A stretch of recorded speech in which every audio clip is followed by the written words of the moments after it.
শুরু হলো অমর একুশে বইমেলা। পরিসর বাড়লেও বই পড়ার আগ্রহ বাড়ছে কিনা প্রশ্ন প্রধানমন্ত্রীর।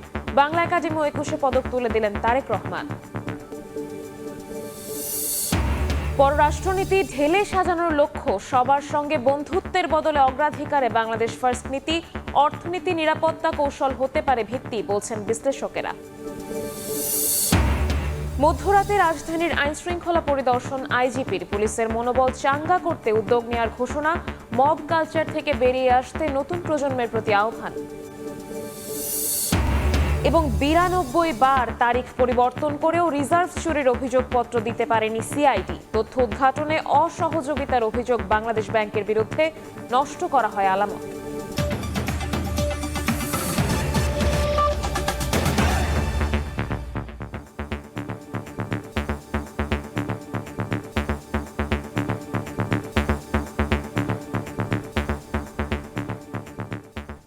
ভোরের সময়ের সঙ্গে আছি আমি শবনব নিবিড়। শুরু হলো পাঠক লেখকের মহোৎসব অমর একুশে বইমেলা। বৃহস্পতিবার দুপুরে মেলার উদ্বোধন করেন প্রধানমন্ত্রী তারেক রহমান। বক্তব্যে প্রতি বছর মেলার পরিসর বাড়লেও বই পড়ার অভ্যাস বাড়ছে কিনা প্রশ্ন রাখেন সরকার প্রধান। ঢাকার পাশাপাশি সারা দেশে বইমেলা ছড়িয়ে দিতে প্রকাশকদের প্রতি আহ্বান জানান তিনি। সাহিত্য চর্চায় অবদানের জন্য 9 জনের হাতে বাংলা একাডেমি সাহিত্য পুরস্কার তুলে দেন প্রধানমন্ত্রী।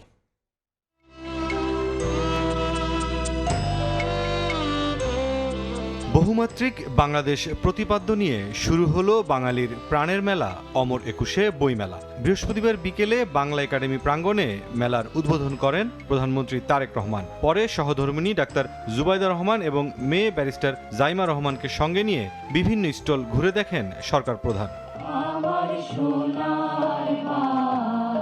এর আগে মেলার উদ্বোধনী অনুষ্ঠানে যোগ দিয়ে এবারের বইমেলা দেরিতে শুরুর প্রেক্ষাপট তুলে ধরেন প্রধানমন্ত্রী। প্রশ্ন রাখেন, প্রতি বছর মেলার পরিসর বাড়লেও বই পড়ার অভ্যাস বাড়ছে কিনা। বলেন, তরুণ প্রজন্মের মধ্যে বইয়ের প্রতি আগ্রহ বাড়ানোর উপায় খুঁজে বের করতে হবে। মেলার আকার আয়তন বাড়লেও সেই হারে মনে হয় মানুষের বই পড়া অভ্যাস বাড়ছে কিনা, এই বিষয়গুলো নিয়েও বর্তমানে মনে হয় চিন্তা ভাবনা করার অবকাশ আছে। বইয়ের প্রতি তরুণ প্রজন্মের আগ্রহ বাড়ানোর উপায় আমাদেরকে বের করতে হবে। একুশে বইমেলাকে কিভাবে আন্তর্জাতিক রূপ দেয়া যায় সে বিষয়ে ভাবতে সংশ্লিষ্টদের আহ্বান জানান সরকার প্রধান। বাংলাকে জাতিসংঘের দাপ্তরিক ভাষায় রূপান্তরের কাজ শুরুর তাগিদ দেন তারেক রহমান। আগামী বছরগুলোতে অমর একুশে বইমেলা অমর একুশে আন্তর্জাতিক বইমেলা হিসেবে আয়োজন করার সুযোগ রয়েছে কিনা সেটি আমি আপনাদের সকলকে ভেবে দেখার অনুরোধ জানাবো। একই সঙ্গে বাংলা ভাষাকে জাতিসংঘের অফিসিয়াল ভাষা হিসেবে স্বীকৃত আদায়ের জন্য আমাদের মনে হয় কাজ শুরু করা প্রয়োজন। বইমেলাকে সারা দেশে ছড়িয়ে দিতে প্রকাশকদের আহ্বান জানান প্রধানমন্ত্রী। প্রয়োজনে সরকারি সহযোগিতার প্রতিশ্রুতিও দেন তিনি। বইমেলা শুধু একটি নির্দিষ্ট মাসে বাংলা একাডেমি প্রাঙ্গণ ও সোহরাওয়ার্দী উদ্যানে সীমাবদ্ধ না রেখে বরং সারা বছর দেশের সব বিভাগ, জেলা ও উপজেলায় আয়োজিত করা যেতে পারে। এদিকে অনুষ্ঠানের শুরুতেই শিল্প ও সাহিত্য চর্চায় অবদানের জন্য 7টি বিভাগে 9 বিশিষ্ট জনের হাতে বাংলা একাডেমি সাহিত্য পুরস্কার তুলে দেন সরকার প্রধান। মুরসালিন হক জুনায়েদ, সময় সংবাদ, ঢাকা। এর আগে 9 বিশিষ্ট ব্যক্তি ও একটি ব্যান্ড দলকে 21 পদক তুলে দেন প্রধানমন্ত্রী তারেক রহমান। বলেন, শিক্ষা গবেষণায় রাজনীতিকীকরণ সভ্য সমাজে চলতে পারে না। শিক্ষা ও বিজ্ঞান প্রযুক্তির মাধ্যমে দেশকে এগিয়ে নিতে বর্তমান সরকার কাজ করবে বলেও জানান সরকার প্রধান। সরকার গঠনের পর নাগরিকদের সঙ্গে থেকে কাজ করতে প্রধানমন্ত্রী তারেক রহমান ছেড়েছেন রাষ্ট্রীয় নিরাপত্তার কড়াকড়ি বলয়, কর্মক্ষেত্রে আসছেন নির্ধারিত সময়েই। এবার 21 পদক প্রদান অনুষ্ঠানে যোগ দিতে সচিবালয় থেকে হেঁটে ওসমানী স্মৃতি মিলনায়তনে গেলেন সরকার প্রধান। অনুষ্ঠানের শুরুতেই 9 বিশিষ্ট ব্যক্তি ও গানের দল ওয়ারফেইসকে এবছরের রাষ্ট্রের দ্বিতীয় সর্বোচ্চ বেসামরিক সম্মাননা 21 পদক তুলে দেন প্রধানমন্ত্রী। বক্তব্যের শুরুতেই সরকার প্রধান বলেন, শিক্ষা গবেষণা, শিল্প সাহিত্যের চর্চায় রাজনীতিকরণ সভ্য সমাজের পরিচয় হতে পারে না। জ্ঞান, বিজ্ঞান কিংবা সাহিত্য চর্চার ধারা আরো শানিত এবং বিকশিত হোক, এই প্রত্যাশা করছি আমরা সকলে। শিক্ষা, গবেষণা এবং শিল্প সাহিত্যের চর্চাকে আরো বেগবান করতে রাষ্ট্র এবং সরকার তার দায়িত্ব অবশ্যই পালন করবে। আমি বিশ্বাস করি শিক্ষা, গবেষণা এবং শিল্প সাহিত্য চর্চাকে রাজনীতিকরণ করা কখনোই সভ্য সমাজের পরিচায়ক নয়। উদার ও গণতান্ত্রিক রাষ্ট্র গঠনে সরকারের অঙ্গীকারের কথা তুলে ধরে এ কাজে বিজ্ঞজনদের দিক নির্দেশনা চান প্রধানমন্ত্রী। জ্ঞান বিজ্ঞানে সব শাখায় যাতে দেশ এগিয়ে যেতে পারে, নৈতিক মানসম্পন্ন তেমন একটি উদার গণতান্ত্রিক রাষ্ট্র ব্যবস্থা প্রতিষ্ঠার লক্ষ্যে বর্তমান গণতান্ত্রিক সরকার অবশ্যই কাজ করবে। আমাদের এই যাত্রায় দেশের বিজ্ঞজনদের দিক নির্দেশনা অবশ্যই প্রত্যাশিত। সরকার প্রধান বলেন, কীর্তিমানের সংখ্যা যত বাড়বে ততই সমৃদ্ধ হবে দেশ। রাষ্ট্র তার নিজের প্রয়োজনে জ্ঞানী গুণী মানুষদের সম্মানিত করে। মুরসালিন হক জুনায়েদ, সময় সংবাদ, ঢাকা। 10,000 টাকা পর্যন্ত কৃষি ঋণ সুদ সহ মওকুফের সিদ্ধান্ত নিয়েছে সরকার। প্রধানমন্ত্রী তারেক রহমানের সভাপতিত্বে সচিবালয়ে মন্ত্রিসভার প্রথম বৈঠকে এই সিদ্ধান্ত হয়। মন্ত্রিপরিষদ সচিব জানান, এর ফলে 1,550 কোটি টাকা মওকুফের আওতাভুক্ত হবে, যার উপকার পাবেন 12 লাখ কৃষক। যথাসময়ে প্রশাসনের প্রাণকেন্দ্র সচিবালয়ে আসেন প্রধানমন্ত্রী তারেক রহমান। গাড়ি থেকে নেমে নিজের অফিসিয়াল ব্রিফকেস নিয়ে প্রবেশ করেন মন্ত্রিপরিষদ বিভাগে। বৃহস্পতিবার সকাল 9:30টায় প্রধানমন্ত্রীর সভাপতিত্বে আনুষ্ঠানিকভাবে মন্ত্রিসভার প্রথম বৈঠক অনুষ্ঠিত হয়। এতে সব মন্ত্রী, প্রতিমন্ত্রী ও সচিব অংশ নেন। বৈঠক শেষে বেসামরিক বিমান পরিবহন ও পর্যটন প্রতিমন্ত্রী জানান, কৃষি ঋণ মওকুফ সংক্রান্ত প্রস্তাবনার অনুমোদন দিয়েছে মন্ত্রিসভা। একটা এজেন্ডা ছিল কৃষি ঋণ নিয়ে, যে সিদ্ধান্তগুলি গৃহীত হলো সেগুলি যাতে সুন্দরভাবে আমাদের ডিস্ট্রিবিউশনগুলি হয়। মন্ত্রিসভার বৈঠক শেষে সচিবালয় থেকে হেঁটে ওসমানী স্মৃতি মিলনায়তনে যান প্রধানমন্ত্রী। 21 পদক প্রদান শেষে দুপুরে কন্যা জাইমা রহমানকে সঙ্গে নিয়ে ফেরেন সচিবালয়ে। এদিন বিকেলে মন্ত্রিপরিষদ সচিব নাসিমুল গনি ব্রিফিংয়ে জানান, শস্য, ফসল, মৎস্য ও পশুপালন খাতে 10,000 টাকা পর্যন্ত কৃষি ঋণ সুদসহ মওকুফের সিদ্ধান্ত নিয়েছে সরকার। এর ফলে 1,550 কোটি টাকা মওকুফের আওতাভুক্ত হবে, আর এতে প্রায় 12 লাখ কৃষক নানাভাবে উপকৃত হবেন। সরকারি, বাণিজ্যিক ও বিশেষায়িত ব্যাংক সমূহ এবং বেসরকারি বাণিজ্যিক ব্যাংক সমূহে 25 ফেব্রুয়ারি 2026 পর্যন্ত সুদ সহ কৃষকদের নিকট পাওনা রয়েছে প্রায় 1,550 কোটি টাকা, যা এই মওকুফের আওতাভুক্ত হবে।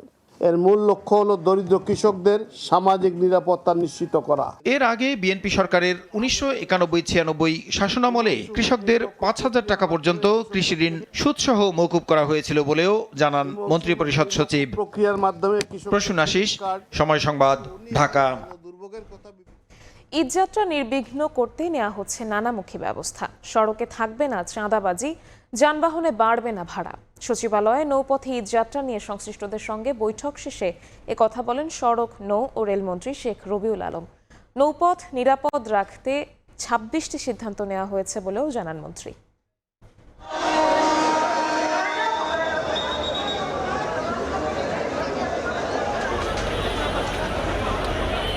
ঈদযাত্রায় রেল, সড়ক ও নৌপথে ভোগান্তির চিত্র চিরচেনা। ছুটি বাড়ানো ও ধাপে ধাপে ছুটি কার্যকর হওয়ায় কয়েক বছর ধরে যাত্রার প্রথম কয়েকদিন শৃঙ্খলা থাকলেও শেষ মুহূর্তে ভেঙে পড়ে সব উদ্যোগ। নতুন সরকার দায়িত্ব নেবার পরদিন থেকেই শুরু হয়েছে রোজা। প্রথম দিনেই প্রধানমন্ত্রী তারেক রহমান বাজার তদারকির পাশাপাশি নির্বিঘ্ন ঈদ যাত্রার ব্যবস্থা করার নির্দেশ দেন।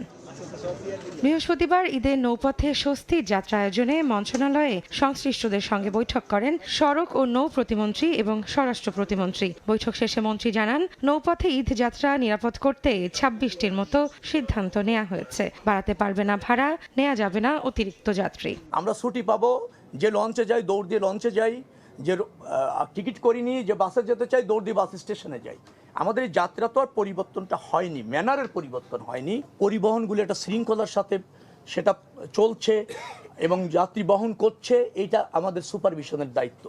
সে জায়গায় আমরা মনোযোগী আছি। যেখানে ব্যত্যয় হচ্ছে আমরা স্বরাষ্ট্র মন্ত্রণালয়, বাণিজ্য মন্ত্রণালয়ের সহযোগিতা নিয়ে এখানে একটা জবাবদিহিতা আনার চেষ্টা আমাদের অঙ্গীকার, এবং সেটা করছে। চাঁদা ও চাঁদাবাজি নিয়ে নিজের মন্তব্যের ব্যাখ্যা দেন পরিবহন মন্ত্রী। আশ্বস্ত করেন, সড়কে থাকবে না কোনো চাঁদাবাজি। চাঁদাবাজি নিশ্চয়ই একটা ফৌজদারি অপরাধ। সেটা যদি ঘটে, অভিযোগ থাকলে আমাদের কাজটাকে সেটা হচ্ছে নিশ্চয়ই স্বরাষ্ট্র মন্ত্রণালয় দেখতে পারে, ফৌজদারি অপরাধ হিসেবে ব্যবস্থা নেবে। যান চলাচল যেখানে থাকবে, যানবাহন থেকে সংগ্রহ করার কোনো সুযোগ নেই। ঈদের সড়ক পথের ব্যবস্থাপনা নিয়েও আলাদা বৈঠকে বসবে মন্ত্রণালয়। রৌনক নিয়ন্তা, সময় সংবাদ, ঢাকা। দ্রুতই 180 জন সার্জেন্ট ও 10,000 কনস্টেবল নিয়োগ দেয়া হবে বলে জানিয়েছেন স্বরাষ্ট্রমন্ত্রী সালাউদ্দিন আহমদ। পুলিশের অ্যাসোসিয়েশনের দাবি মেনে পোশাক পরিবর্তনের সিদ্ধান্ত নেওয়া হলে তা জানানো হবে বলেও জানান স্বরাষ্ট্রমন্ত্রী। আজকে 180 জন পুলিশ সার্জেন্ট নিয়োগের জন্য আমরা ক্যামেরা পাচ্ছে না, সেগুলো আগের শূন্য পদ, সেটা খুব শিগগিরই নিয়োগ করা হবে যথাযথ পরীক্ষার মধ্য দিয়ে। এর বাইরে আরও আমরা জনবল বৃদ্ধির জন্য চেষ্টা করছি, যেগুলো আমরা অর্থ মন্ত্রণালয়ের ক্লিয়ারেন্স পেলে খুব শিগগিরই আমরা প্ল্যান করতেছি আরও 10,000 নতুন কনস্টেবল নিয়োগ করা হবে দ্রুততার সাথে। এর বাইরে সাব ইন্সপেক্টর এবং পাবলিক সার্ভিস কমিশনের মাধ্যমে এএসপি নিয়োগের আমরা উদ্যোগ নেব, সেটা পরে যথাসময়ে জানাবো। 24-এর গণঅভ্যুত্থান করেছে ছাত্ররা, আর তার ফল ভোগ করছে নানা রাজনৈতিক দল, এমন মন্তব্য করেছেন এনসিপির আহ্বায়ক ও বিরোধী দলীয় চিফ হুইপ নাহিদ ইসলাম। বলেন, সংসদে কথা বলার পরিবেশ না থাকলে আন্দোলন গড়াবে রাজপথে। রাজধানীর খামারবাড়ির কৃষিবিদ ইনস্টিটিউটে জাতীয় ছাত্র শক্তির প্রথম প্রতিষ্ঠা বার্ষিকীর অনুষ্ঠানে অংশ নেন এনসিপির আহ্বায়ক নাহিদ ইসলাম। বলেন, গণঅভ্যুত্থানের সবচেয়ে বড় অবদান ছিল ছাত্রদের, কিন্তু বারবার তাদের সঙ্গে প্রতারণা হয়েছে। সংস্কার পরিষদের শপথ ইস্যুতে তিনি বলেন, যদি সংস্কার পরিষদের শপথ গ্রহণ না হয় তবে জাতীয় সংসদেরও কোনো মূল্য থাকে না। 24-এর গণঅভ্যুত্থান করেছে ছাত্ররা, জীবন দিয়েছে সাধারণ মানুষ, কিন্তু তার ফল ভোগ করছে এখন নানান রাজনৈতিক শক্তিরা। আমাদের যে দাবিগুলো ছিল, সংস্কার, বিচার, অর্থনৈতিক লুটপাটের বিচার, ফ্যাসিবাদ এবং আধিপত্যবাদের কবর রচনা করা, সেই সব কিছুকে তোয়াক্কা না করে যারা সরকার দলে রয়েছে তারা জনগণের বিরুদ্ধে আবার অবস্থান নেওয়ার চেষ্টা করছে। এদিকে সন্ধ্যায় বাংলা মোটরে এনসিপির কেন্দ্রীয় কার্যালয়ে এক সংবাদ সম্মেলনে গণভোটের রায় বাস্তবায়নের আহ্বান জানান নেতারা। বিএনপির এই মুহূর্তে মাননীয় স্বরাষ্ট্রমন্ত্রী যে আমরা তো সংবিধান সংস্কার পরিষদ সদস্য হিসেবে শপথ নেই নাই, এটা কিন্তু খুবই বিভ্রান্তিকর বক্তব্য, কারণ তিনি নিজে জাতীয় ঐক্যমত্য কমিশনে ছিলেন, তার দল সিগনেটারিজ, তিনি জানেন যে জুলাই সনদ বাস্তবায়ন আদেশে কি বলা আছে। গণভোট যখন জনগণ জুলাই সনদকে অনুমোদন করেছে, এটাকে বাস্তবায়ন করা ছাড়া কোনো সরকারের অন্য কোনো অপশন নাই। এ সময় প্রথম বর্ষপূর্তি উপলক্ষে দেশব্যাপী 10 দিনের কর্মসূচি ঘোষণা করেছে দলটি। সাইফুল রুদ্র, সময় সংবাদ, ঢাকা। ত্রয়োদশ জাতীয় সংসদ নির্বাচনে 4টি আসনে কারচুপির অভিযোগে আসনগুলোর সব ব্যালট হেফাজতে নেয়ার নির্দেশ দিয়েছেন হাইকোর্ট। বৃহস্পতিবার হাইকোর্টের নির্বাচনী ট্রাইব্যুনাল এই আদেশ দেন। এর আগে ঢাকা 6, ঢাকা 7 ও গাইবান্ধা 4 আসনে কারচুপির অভিযোগ করে ভোটের ফলাফল পুনরায় গণনার জন্য ট্রাইব্যুনালে আবেদন করে জামাত। এছাড়া শেরপুর 1 আসনে একই অভিযোগে আবেদন করে বিএনপি। আবেদন মঞ্জুর করে আসনগুলোর নির্বাচনী সরঞ্জাম ইসিকে হেফাজতে রাখার নির্দেশ দিয়েছেন উচ্চ আদালত। পাশাপাশি ওই আসনগুলোর বিজয়ী প্রার্থীকে নোটিশও পাঠানো হয়েছে।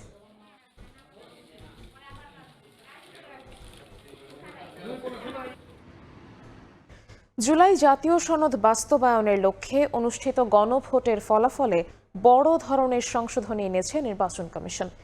নতুন সংশোধনী অনুযায়ী পূর্বে ঘোষিত ফলাফলের তুলনায় হ্যাঁ এবং না উভয় ভোটের সংখ্যাই কমেছে। বৃহস্পতিবার নির্বাচন কমিশনের সিনিয়র সচিব আখতার আহমেদ স্বাক্ষরিত গেজেট প্রকাশ করে। সংশোধিত ফলাফল বিশ্লেষণ করে দেখা গেছে, আগের তুলনায় 9,74,680টি হ্যাঁ ভোট কমেছে। অন্যদিকে না ভোটের সংখ্যা কমেছে 1,11,495টি। তবে বৈধ ভোট কমলেও বাতিল করা ভোটের সংখ্যা আগের চেয়ে 12,559টি বেড়েছে। সার্বিকভাবে মোট প্রদত্ত ভোটের সংখ্যা 10,73,616টি কমেছে। নির্বাচন কমিশন এই সংশোধনীর সুনির্দিষ্ট কারণ উল্লেখ না করলেও জানিয়েছে, কমিশনের আদেশক্রমেই এই সংশোধনী গেজেট প্রকাশ করা হয়েছে। গত 12 ফেব্রুয়ারি জাতীয় সংসদ নির্বাচনের পাশাপাশি অনুষ্ঠিত হয় গণভোট।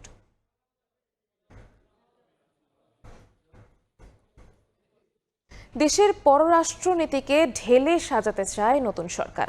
মন্ত্রীরা বলছেন সবার সঙ্গে বন্ধুত্বের বদলে বাংলাদেশ ফার্স্ট হবে দেশের পররাষ্ট্রনীতি।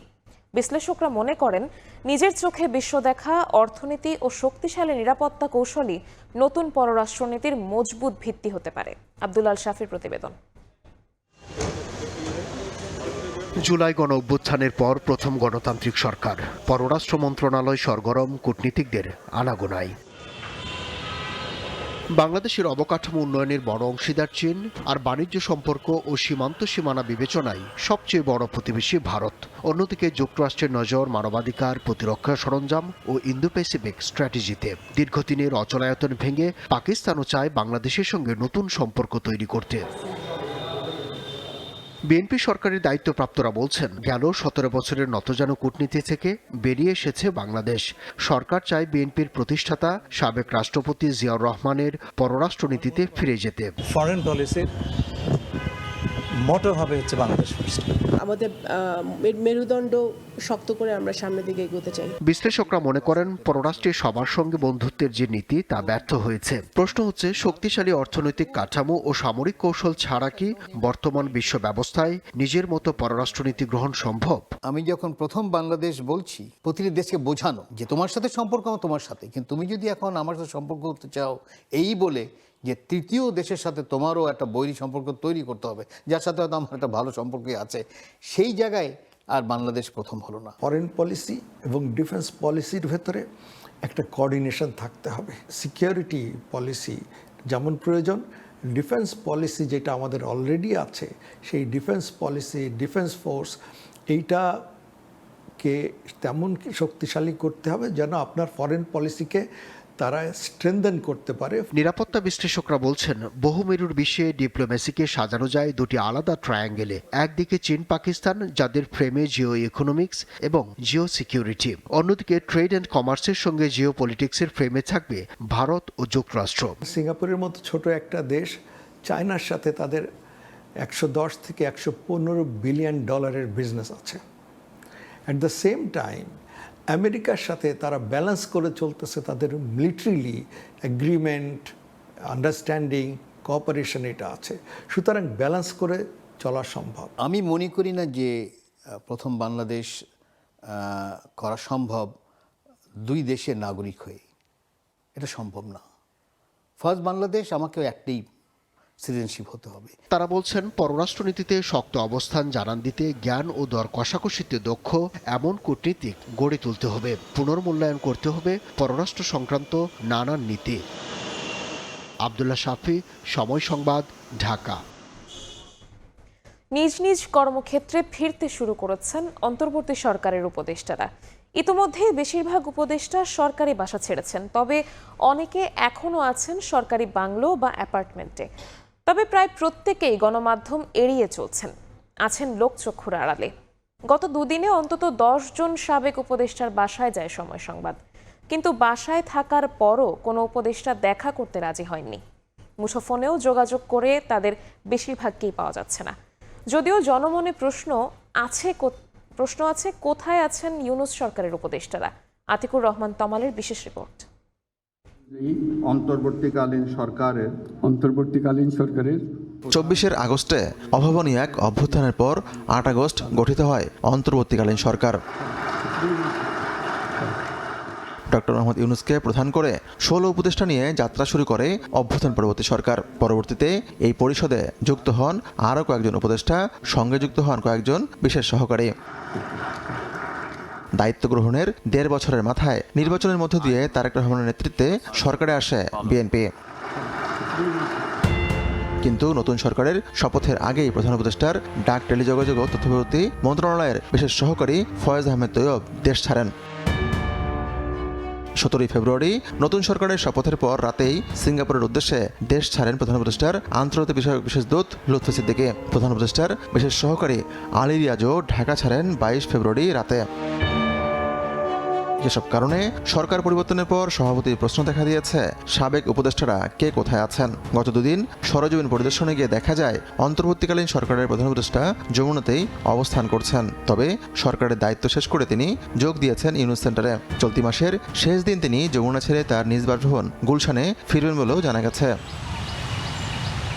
নতুন সরকার গঠনের 1 মাসের মধ্যে উপদেষ্টাদের সরকারি বাসা ছাড়ার নিয়ম আছে। বিশেষ কারণে যদি দ্বিতীয় মাসও থাকতে হয় তবে সরকারি ভাড়া পরিশোধ করতে হবে। উপদেষ্টারা কোথায় আছেন সেটি দেখতে মন্ত্রীপাড়ায় যায় সময় সংবাদ। ইউনূস সরকারের অন্যতম প্রভাবশালী এবং নানা সময়ের আলোচিত সমালোচিত উপদেষ্টা আসিফ নজরুল 35 হেয়ার রোডের এই বাসায় থাকতেন সাবেক আইন উপদেষ্টা। কালকে সকালে চলে গেছে। কালকে গেছে? কই গেছে জানেন নাকি? হ্যাঁ, ইউনিভার্সিটিতে গেছে। সেটি ছেড়ে ঢাকা বিশ্ববিদ্যালয়ের ফুলার রোডের আগারে বাসায় ওঠেন তিনি। তবে তার সঙ্গে যোগাযোগ করতে একাধিকবার ফুলার রোডের বাসায় গিয়েও সাক্ষাৎ মেলেনি। 20 নম্বরের বাসা, তাই না? জি। কখন গেল বাইরে? বাইরে গেছে ঘন্টাখানেক হয়ে গেছে। ঘন্টাখানেক হয়ে গেছে। হয় আমি নতুন বাংলাদেশ চাই অথবা চাই না। সমাজ কল্যাণ মন্ত্রণালয়ের উপদেষ্টা শারমিন এস মুর্শিদকে ফোন করা হলে এক ব্যক্তি ফোন ধরে বলেন তিনি বাসায় নেই। ম্যাডাম? হ্যাঁ, ম্যাডামের যে একটু বাইরে আসছেন, একটু বাইরে আসছেন। মানে বাইরে বলতে মানে দেশের বাইরে নাকি? না না, দেশের বাইরে না, বাসার বাইরে আছেন। পরে হেয়ার রোডের তন্ময় দুইতে গিয়ে দেখা যায় তিনি সরকারি বাসাতেই আছেন। ম্যাডাম আছে না? জি ম্যাডাম একটু আছে, কিন্তু উনি ব্যস্ত আছে, এই মুহূর্তে দেখা করতে পারতেছে না। উনি বলতেছে যে আমি এই মুহূর্তে একটু ঝামেলা দিতে আছি, মিটিং করব। যদিও পরপর দুদিন চেষ্টা করে তার সাক্ষাৎ মেলেনি। যিনি উঠছেন উপদেষ্টা গণপূর্ত অধিদপ্তরের নথি বলছে বেশিরভাগ উপদেষ্টাই সরকারি বাসা ছেড়ে দিয়েছেন, বাকিরাও আছেন ছাড়ার প্রক্রিয়ায়। তবে এখনও সরকারি বাসায় আছেন বিদ্যুৎ ও জ্বালানি উপদেষ্টা ফাউজুল কবির খান। তিনি আছেন মিন্টো রোডের 4 নম্বর বাসায়। স্যার ঘুমাচ্ছে? 35 মিন্টো রোডের বাসায় আছেন পররাষ্ট্র উপদেষ্টা। প্রাথমিক ও গণশিক্ষা উপদেষ্টা বিধান রঞ্জন আছেন মিন্টো রোডের 5 নম্বর বাসায়।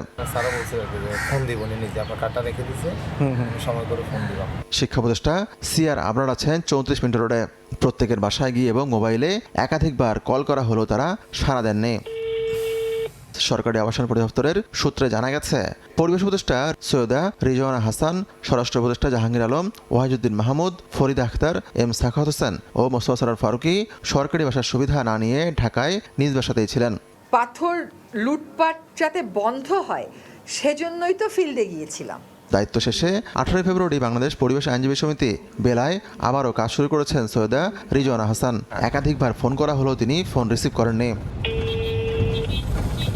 তবে এতটুকু নিশ্চিত হয়ে গেছে যে উপদেষ্টারা সবাই দেশে আছেন। 2-1 বাদে সব উপদেষ্টাই গণমাধ্যমকে এড়িয়ে চলছেন।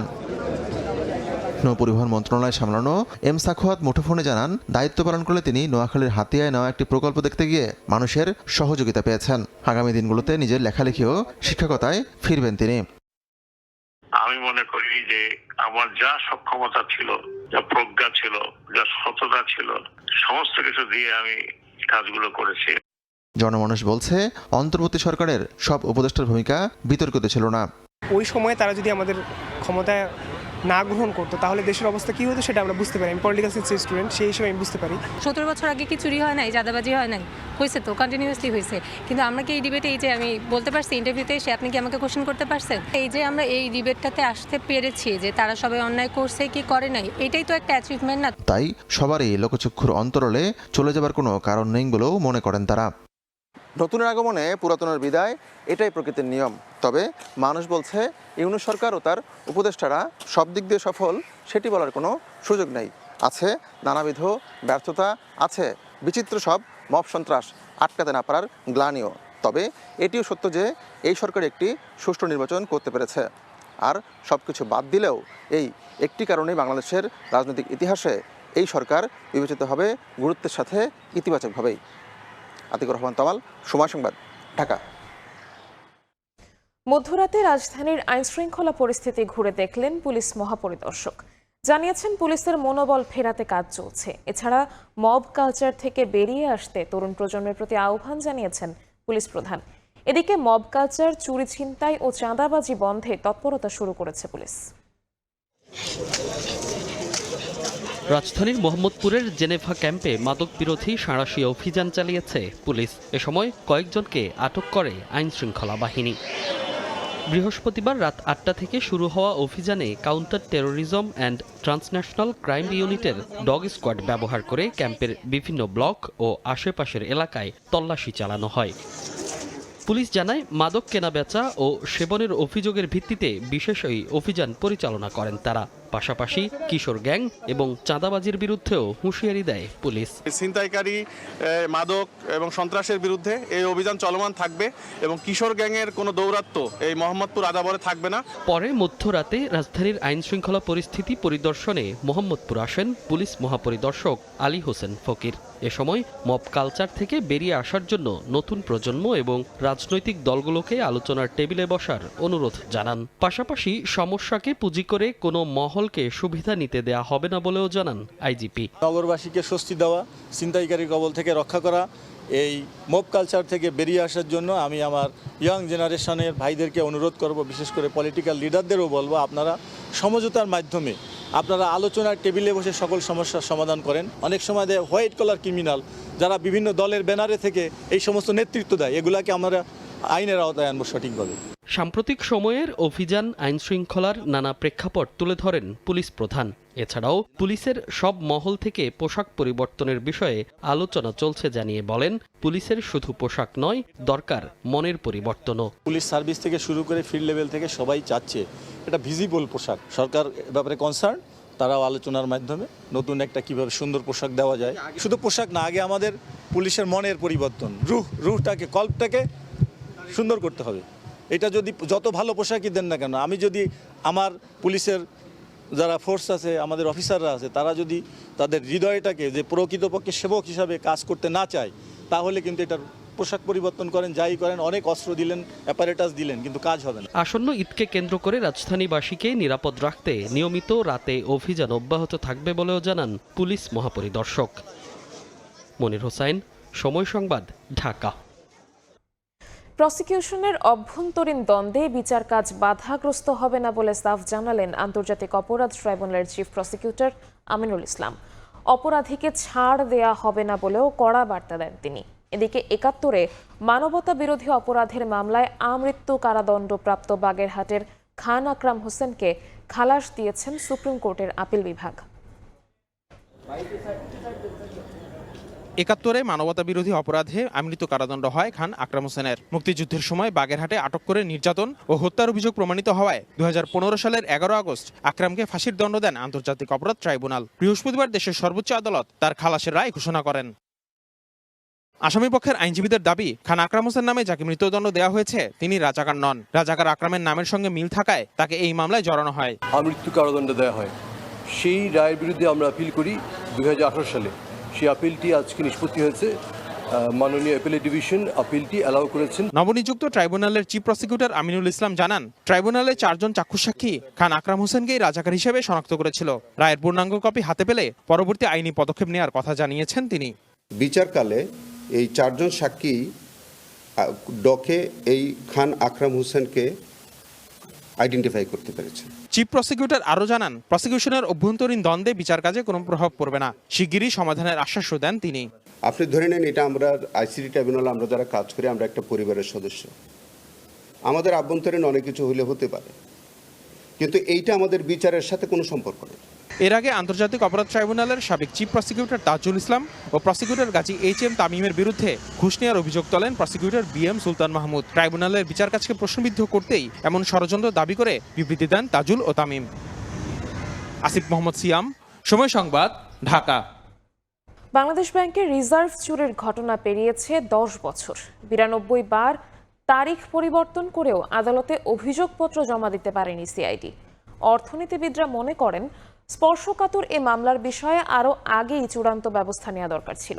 সিআইডি কোনো তথ্য না জানালেও সাবেক তদন্তকারী কর্মকর্তা জানান, ঘটনার পর তথ্য উদ্ঘাটনে নানাভাবে অসহযোগিতা করে বাংলাদেশ ব্যাংক। প্রাথমিক তদন্তে হ্যাকারদের প্রত্যক্ষ সহযোগিতার ইঙ্গিত মেলে বলেও জানান তিনি। কাজল আব্দুল্লাহর রিপোর্ট। অতি গোপনীয় কোড হ্যাকিংয়ের মাধ্যমে ২০১৬ সালের ৪ ফেব্রুয়ারি যুক্তরাষ্ট্রের federal reserve bank of new York থেকে চুরি করা হয় বাংলাদেশের রিজার্ভ। ৮ কোটি ১০ লাখ মার্কিন ডলার চুরির ১.৫ মাস পর হয় মামলা, কিন্তু ১০ বছর পেরিয়ে গেলেও এখনও অভিযোগপত্র দিতে পারেনি সিআইডি। টানা ১৬ বছর আওয়ামী লীগ শাসনামলের মধ্যভাগে এ ঘটনার কুল কিনারা হয়নি পরের ৮ বছরেও। ২৪-এ সরকার পতনের পর ডক্টর ইউনূস আমলের পৌনে ২ বছরেও আলোচনায় আসেনি রিজার্ভ চুরির মামলার। এ অবস্থায় জাতির কাছে সরকারের দায়বদ্ধতার কথা মনে করিয়ে দেন এই অর্থনীতিবিদ। ফরাসুদ্দিন সাহেবের যে কমিটি, উনি একটা রিপোর্ট দিয়েছেন, পরবর্তীতে এটার ফলো আপ এবং রিপোর্টটা যাই হোক, এটা তো তখনও প্রকাশ হয় নাই। ইন্টারিম গভর্নমেন্টে অনেক কিছু করছে বিয়ন্ড দেয়ার জুরিডিকশন। এটা তো জুরিডিকশনের ভিতরে, এটা কন্টিনিউড কেস, তো সেটার ব্যাপারে তো তাদের কোনো স্টেটমেন্ট শোনা যায় নাই। রিজার্ভ চুরির পর মামলা করতে বিলম্ব, তথ্য গোপন রাখা, বিদেশি সংস্থাকে এনে পরিকল্পিতভাবে আলামত নষ্ট করা সহ নানা অসহযোগিতা করে বাংলাদেশ ব্যাংক। এমনটা জানিয়ে সিআইডি তৎকালীন এই কর্মকর্তা জানান, বিশেষজ্ঞের প্রত্যক্ষ সহযোগিতায় অনিরাপদ করা হয় সুইফট সার্ভার। একটা সার্ভার বা 3-4টা কম্পিউটারে কাজটা করা হতো। এই 3-4টা কম্পিউটার এবং সার্ভারটা সারা দুনিয়া থেকে, মানে আমরা পাবলিকলি ইন্টারনেট বলতে যেটা বলি বা বুঝি, সেটা থেকে টোটালি বিযুক্ত একটা কাজী চায়না, উত্তর Korea, America, Japan, Belgium, Bharat, কোনো জায়গা থেকে আসলে তো সুযোগ নেই। পাশের রুম থেকেও সুযোগ নেই এটা করার। কার সহায়তা করেছে সেটাও আমরা চিহ্নিত করেছি, এবং তার যে গ্রস একটা আছে সেটাও আমরা চিহ্নিত করেছি। তো যাই হোক, যখন তারা এবং এরা কিন্তু একটা লেমেন না, যারা কাজটা করেছেন তারা কিন্তু এই বিষয়ে বিশেষজ্ঞ মানুষ এবং ওয়েল পেইড বিশেষজ্ঞ মানুষ। তার এইটাই তার কাজ, এই কম্পিউটার সুরক্ষা দেওয়া। 2024 সালে সিআইডির প্রতিবেদনে উঠে আসে রিজার্ভ চুরিতে বাংলাদেশ ব্যাংকের 12 কর্তার নাম। সুইফট সার্ভার সংবেদনশীল ব্যবস্থা হলেও তৎকালীন গভর্নর আতিউর রহমান সুইফটের মাধ্যমে আন্তঃব্যাংকিং লেনদেন ব্যবস্থা আরটিজিএস এর সংযোগ দেওয়ার অনুমোদন দেন এবং বাস্তবায়ন নিশ্চিত করেন। তদন্ত খতিয়ানেও উঠে আসে চুরি করা অর্থে সুবিধাভোগী সুইফট সার্ভার সংযুক্ত সহ ঊর্ধ্বতন অনেক কর্মকর্তা। যখন এই প্রশ্নটা এসেছে, কেন আপনি সুযোগটা করে দিলেন এই সিস্টেমটা, সুরক্ষিত সিস্টেমকে অরক্ষিত করার, তখন তারা একটা অজুহাত নিয়েছে। অজুহাতটা আমাদের কাছে কনভিন্সিং মনে হয়নি। সেটা দিয়ে দেওয়া যায়, অ্যারেস্টও করা যায়, কিন্তু একটা বড় ইস্যু এসেই যাবে যে ভুল করে ফেলেছে। একটু মানুষ ভুল করে না, করে ফেলেছে, এটার জন্য তাকে মানি লন্ডারিং আইন বা এরকম টাকা চুরি, এটা বোধহয় ঠিক বেশি হয়ে যাচ্ছে কিনা। রিজার্ভ চুরি অতি গুরুত্বপূর্ণ হলেও পরবর্তী 3 বছরে কেন্দ্রীয় ব্যাংকের কোনো বোর্ড মিটিংয়ে আলোচনায় আনেনি তৎকালীন পর্ষদ। এছাড়া অপরাধ কার্যক্রম 5টি দেশে সংযুক্ত থাকায় একাধিক তদন্তে অনেকটাই উদাসীন ছিল সংশ্লিষ্ট সংস্থাগুলো। বোর্ডে 3.5 বছরের মতন ছিলাম, তো ওই সময় আর এগুলো নিয়ে কিন্তু আলাপ হয় নাই। এবং এজেন্ডা না আসলে তো ইউ ক্যানট। উদ্যোগের যদি গ্যাপ থাকে তাহলেও কিন্তু আবার একটা সমস্যা হয়। এই গ্যাপটা ছিল, বাস্তবিক অর্থেই ছিল। এখন এটার একটা ষড়যন্ত্রের অংশ হতে পারে, আবার তাদের নিজস্ব কিছু অবহেলা তো ছিলই, এটা তো নিশ্চিত। তো সেই অবহেলাটা আরও বেশি প্রকাশ পেয়ে যাওয়ার যেতে পারে, সেরকম পার্সেন্সের কারণেও হতে পারে। এটা সত্যি যে ইনক্লুডিং বাংলাদেশ ব্যাংক বা BFIU সহ আর কনসার্ন এজেন্সিগুলো যেই লেভেলের উদ্যম নিয়ে কাজটা করা উচিত ছিল, এটা আমরা সিআইডির পক্ষ থেকে খুবই অল্প কোঅপারেশন পেয়েছি। এটা ভদ্রতা করে আমি বললাম। 2024 সালের সেপ্টেম্বরে একপাক্ষিক অর্থচুরির মামলায় ফিলিপিন্সের RCBC ব্যাংকের $8.10 কোটি বাজেয়াপ্তের নির্দেশ দেন ঢাকার একটি বিশেষ আদালত, কিন্তু আশানুরূপ বার্তা নেই বাংলাদেশ ব্যাংকের কাছে। মামলাটা এখন বাংলাদেশ এবং ফিলিপাইনে চলমান আছে। মামলাটির অভিযোগপত্র দাখিলের জন্য সবশেষ 18 ফেব্রুয়ারি দিন ধার্য থাকলেও 92 বার পিছিয়ে নতুন তারিখ নির্ধারণ করা হয়েছে 9 এপ্রিল। কাজল আব্দুল্লাহ, সময় সংবাদ, ঢাকা। আর্থিক খাতে চলমান থাকবে সংস্কার কাজ। বন্ধ কারখানা চালুতে সহযোগিতার আশ্বাস দিয়েছেন নতুন গভর্নর। দায়িত্ব গ্রহণের প্রথম দিনে কর্মকর্তাদের সঙ্গে এক বৈঠকে কথা বলেন মুস্তাকুর রহমান। বৈঠকে কর্মসংস্থান তৈরি, মূল্যস্ফীতি, উচ্চ সুদহার নিয়ন্ত্রণ ও দফতরগুলোর সমন্বয়ে গভর্নর গুরুত্ব দিয়েছেন বলে জানান কেন্দ্রীয় ব্যাংকের মুখপাত্র আরিফ হোসেন খান। বৃহস্পতিবার সকাল 10:40 বাংলাদেশ ব্যাংকে আসেন নতুন গভর্নর মুস্তাকুর রহমান। ব্যক্তিগত গাড়িতে কেন্দ্রীয় ব্যাংকে প্রবেশ করেন তিনি। তাকে স্বাগত জানান ডেপুটি গভর্নর ও গভর্নর কার্যালয়ের উচ্চপদস্থ কর্মকর্তারা। প্রথম কার্যদিবসে বাংলাদেশ ব্যাংকে প্রবেশের সময় সংক্ষিপ্ত অভিব্যক্তিতে নতুন গভর্নর জানান, দায়িত্ব পেয়েছেন, আগে কাজ শুরু করতে চান তিনি। কথা বলবো, কাজ করব, আগে কাজ করি পরে কথা বলবো। পরে বাংলাদেশ ব্যাংকের ঊর্ধ্বতন কর্মকর্তাদের সঙ্গে বৈঠক করেন গভর্নর। বৈঠকে অর্থনীতিকে খাদের কিনারা থেকে তুলে নিয়ে আসতে সাবেক গভর্নরের সংস্কার কাজকে স্বাগত জানান। খাদের কিনারে পৌঁছে যাওয়া অর্থনীতিকে উনি ওখান থেকে বের করে একটা লো লেভেল হলেও একটা ইকুইলিব্রিয়াম মেনটেন করতে সক্ষম হয়েছে এবং এই সক্ষমতার পাশাপাশি তো বিভিন্ন ধরনের সংস্কার কার্যক্রম অব্যাহত ছিল। উনি ওগুলি কন্টিনিউ করে যাবেন এবং নতুন সরকারের তো কিছু পলিটিক্যাল এজেন্ডা থাকবে, ওনার তাদের একটা স্ট্র্যাটেজি থাকবে যে অর্থনীতিটাকে তারা কোথায় নিয়ে যেতে চায়। কর্মসংস্থান তৈরির, উচ্চ সুদের হার ও মূল্যস্ফীতি নিয়ন্ত্রণে গুরুত্ব দিয়ে বৈঠকে বন্ধ কারখানা চালুর বিষয়ে গুরুত্ব পেয়েছে বলেও জানান মুখপাত্র। বেশ কিছু কলকারখানা আমরা গত 1.5 বছরে বন্ধ হতে দেখেছি। পলিটিক্যাল আনস্টেবিলিটি সহ ডলার প্রাইসিং বিভিন্ন কারণে বন্ধ হয়ে গিয়েছে। ইকোনমিককে যদি বুস্ট আপ করতে হয় তবে এই কলকারখানাগুলোকে অবশ্যই চালু করতে হবে। এই ব্যাপারে বাংলাদেশ ব্যাংক উদ্যোগ গ্রহণ করবেন। ব্যবসায়িক সব ধরনের সংশ্লিষ্টতা থেকে সরে এসে মোস্তাকুর রহমান গভর্নরের দায়িত্ব নিয়েছেন বলে জানিয়েছে বাংলাদেশ ব্যাংক। সেলিয়া সুলতানা, সময় সংবাদ, ঢাকা। জুলাই আন্দোলনের প্রথম শহীদ আবু সাইদ হত্যার বিচার নিশ্চিতের দাবিতে রংপুরে মানববন্ধন ও সমাবেশ অনুষ্ঠিত হয়েছে। বৃহস্পতিবার দুপুরে বেগম রোকেয়া বিশ্ববিদ্যালয় প্রধান ফটকে শিক্ষার্থীদের আয়োজনে মানববন্ধনে আবু সাইদের বড় ভাই আবু হোসেন জানান, আবু সাইদের আত্মত্যাগে পতন হয়েছিল হাসিনা সরকারের। জুলাইয়ে তার অবদান অনস্বীকার্য। দ্রুত সময়ের মধ্যে আবু সাইদের হত্যার সঙ্গে জড়িতদের আইনের আওতায় এনে রায় কার্যকর করার দাবি জানান তিনি।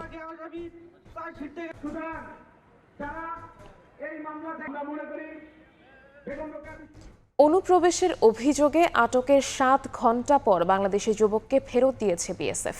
বিজিবির Hili CP company commander Alauddin জানান, মানসিক ভারসাম্যহীন রিপন হিলি সীমান্তের স্টেশন এলাকা দিয়ে বুধবার দুপুরে ভুল করে ভারতে চলে যায়। পরে বিএসএফ সদস্যরা তাকে ধরে নিয়ে যায়। বিষয়টি জানার পর বিজিবি সদস্যরা আটক যুবককে ফেরত চায়। পরে বিএসএফ সদস্যরা রিপনকে ফেরত দেয়। আইনি প্রক্রিয়া শেষে পরিবারের জিম্মায় দেয়া হয় রিপনকে।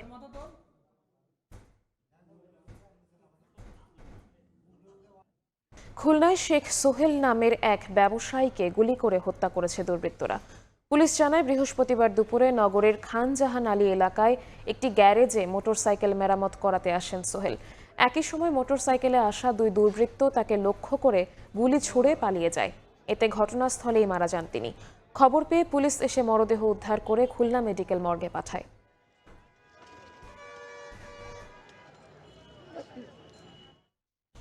পাবনার আটঘরিয়ায় সেতু নির্মাণে অনিয়ম ও দুর্নীতির অভিযোগ উঠেছে ঠিকাদারের বিরুদ্ধে। নিম্নমানের সামগ্রী ব্যবহার করায় সেতুতে দেখা দিয়েছে ফাটল। যদিও অনিয়মের অভিযোগ অস্বীকার করেছে ঠিকাদারি প্রতিষ্ঠান, আর অভিযোগ খতিয়ে দেখে যথাযথ ব্যবস্থা নেওয়ার আশ্বাস জেলা প্রশাসকের। আসিফ মাহমুদের ছবিতে ও সবুজ মোল্লার তথ্য নিয়ে রিপোর্ট। পুরোপুরি নির্মাণ হয়নি সেতু, কিন্তু এরই মধ্যে দেখা দিয়েছে ফাটল। পাবনার আটঘরিয়া উপজেলার চান্দাই এলাকায় চলতি বছরের জানুয়ারিতে শুরু হয় সেতুটির নির্মাণ কাজ। 3 মাসের মধ্যে সম্পন্ন করার প্রতিশ্রুতি দিয়ে কাজ হাতে নেয় ঠিকাদারি প্রতিষ্ঠান। কিন্তু পুরো সেতু নির্মাণের আগেই ফাটল দেখা দেওয়ায় ধসে পড়ার শঙ্কা দেখা দিয়েছে। স্থানীয়দের অভিযোগ, ব্যাপক অনিয়ম দুর্নীতি হয়েছে সেতু নির্মাণ প্রকল্পে। কাজ শুরু নাই হতেই অটোমেটিক ব্রিজ ভেঙে পড়ছে। উপরের ঢালাইটা এখনো কমপ্লিটই হয় নাই, ব্রিজটা ভেঙে গেছে এবং জায়গায় জায়গায় যেসব জায়গায় ফাটল হয়েছে সেই জায়গায়ও প্লাস্টার দিয়ে লেপে দেওয়া হয়েছে। যদি ব্রিজ একাই ভেঙে যায় তাহলে আমরা কেমন করে নেব, ফসল নেব? এই ব্রিজটা না হলে পরে আমাদের দুঃখের সীমা থাকবে না। তবে অনিয়মের অভিযোগ অস্বীকার করেছে ঠিকাদারি প্রতিষ্ঠান। ভুল করে মনে করেন যে বেকুর নিচে থেকে মাটি কাটার কারণে ওটা হয়ে গেছে আর অভিযোগ খতিয়ে দেখে যথাযথ ব্যবস্থা নেওয়ার আশ্বাস জেলা প্রশাসকের। যে ঠিকাদারি কাজটি করছে তাকে নির্দেশনা দেওয়া হয়েছে যে সেটি ওই জায়গাটি ভেঙে আবার নতুন করে যেন সে নির্মাণ করে। 37 লাখ টাকা ব্যয়ে 11 মিটারের এই সেতু নির্মাণের কার্যাদেশ দেয় আটঘরিয়া উপজেলা প্রকল্প বাস্তবায়ন কার্যালয়। সময় সংবাদ, পাবনা। নেত্রকোনার মোহনগঞ্জে গৃহবধূকে হত্যার দায়ে স্বামীকে যাবজ্জীবন কারাদণ্ড দিয়েছেন আদালত। বৃহস্পতিবার দুপুরে দায়রা জজ আদালতের বিচারক মরিয়ম মুন মঞ্জুরি এই আদেশ দেন। মামলার বিবরণে জানা যায়, নিহত রিজিয়া খাতুনের দ্বিতীয় স্বামী আবু বাক্কার। বিয়ের পর থেকেই আগের স্বামী নিয়ে বাক্কারের সঙ্গে পারিবারিক কলহ হতো রিজিয়ার। এর জেরে 2014 সালের 29 এপ্রিল রাতে স্ত্রীকে শ্বাসরোধে হত্যা করেন স্বামী। ঘটনার পর নিহতের মেয়ে বিউটি বাদী হয়ে সৎ বাবাকে আসামি করে মামলা করেন। মেহেরপুরে গৃহবধূকে হত্যার দায়ে স্বামীকে যাবজ্জীবন কারাদণ্ড দিয়েছেন আদালত। সেই সঙ্গে 1 লাখ টাকা জরিমানা ও অনাদায়ে আরও 6 মাসের কারাদণ্ড দেওয়া হয়।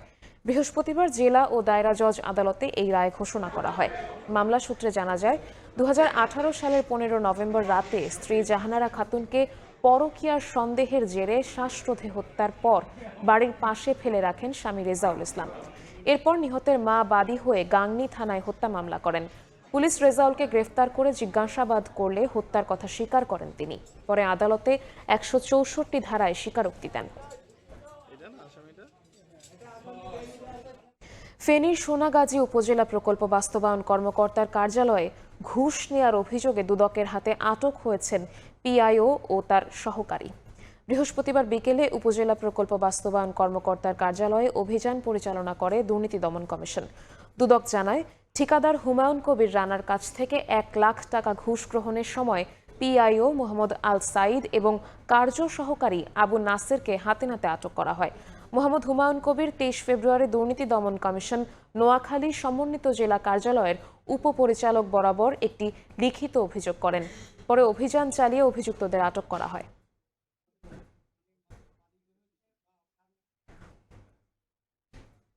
নাটোরে শিক্ষার্থী হত্যা মামলায় 2 জনকে যাবজ্জীবন কারাদণ্ড দিয়েছেন আদালত। বৃহস্পতিবার অতিরিক্ত দায়রা জজ আদালত 4 এর বিচারক মোহাম্মদ দেলোয়ার হোসেন আসামিদের উপস্থিতিতে রায় ঘোষণা করেন। একই সঙ্গে আসামিদের 10 লাখ টাকা করে জরিমানা অনাদায়ে আরও 3 বছর করে কারাদণ্ড দেওয়া হয়। মামলা সূত্রে জানা যায় 2014 সালের ডিসেম্বর মাসে সিংড়া বড়গ্রাম এলাকার ঢাকা বিশ্ববিদ্যালয়ের শিক্ষার্থী আব্দুল কাহারকে বাড়ি থেকে ডেকে নিয়ে হত্যা করে প্রতিপক্ষ। পরদিন নিহতের পিতা বাদী হয়ে মাসুদ রানা ও মিজানুর রহমানকে আসামি করে হত্যা মামলা করেন।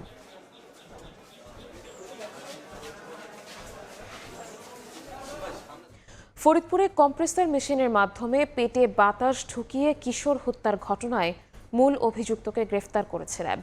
বৃহস্পতিবার রাতে র্যাব 10 সিপিসি 3 ফরিদপুর ক্যাম্পে আয়োজিত সংবাদ সম্মেলনে company commander squadron leader Tarikul Islam জানান, গত 23 ফেব্রুয়ারি রাতে বোয়ালমারীর সাতৈর ইউনিয়নের ডোবরা গ্রামের আকিজ বশির জুট মিলে কাজ করছিল সজীব শরীফ। কাজ শেষে শরীরে লেগে থাকা পাটের আঁশ পরিষ্কার করতে কম্প্রেসার মেশিনের পাইপ ব্যবহার করছিল। এ সময় সহকর্মী রিহাত শেখ উচ্চচাপের বাতাস পেটে ঢুকিয়ে দিলে গুরুতর আহত হয়। প্রথমে তাকে ফরিদপুর মেডিকেল এবং পরে উন্নত চিকিৎসার জন্য ঢাকায় নেওয়া হয়। সেখানে চিকিৎসাধীন অবস্থায় তার মৃত্যু হয়।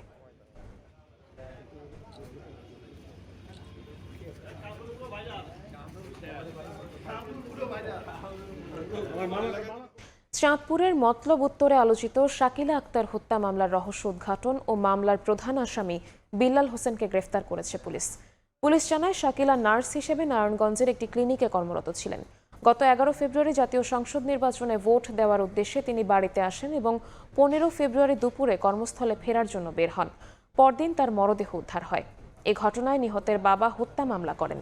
পুলিশের একটি বিশেষ দল টানা 3 দিন দেশের বিভিন্ন স্থানে অভিযান চালায়। এক পর্যায়ে গোসাইরহাট এলাকার দুর্গম চরাঞ্চল থেকে মামলার প্রধান আসামি বিল্লাল হোসেনকে গ্রেফতার করে।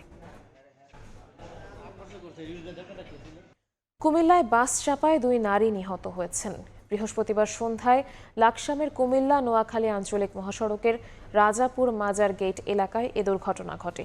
প্রত্যক্ষদর্শীরা জানান, 2 বোন রাস্তা পার হচ্ছিলেন। এ সময় দ্রুত গতিতে আসা বাসের চাকার নিচে পড়ে পিষ্ট হয়ে ঘটনাস্থলেই নিহত হন। পরে খবর পেয়ে পুলিশ ঘটনাস্থলে এসে মরদেহ উদ্ধার করে সদর হাসপাতালের মর্গে পাঠায়।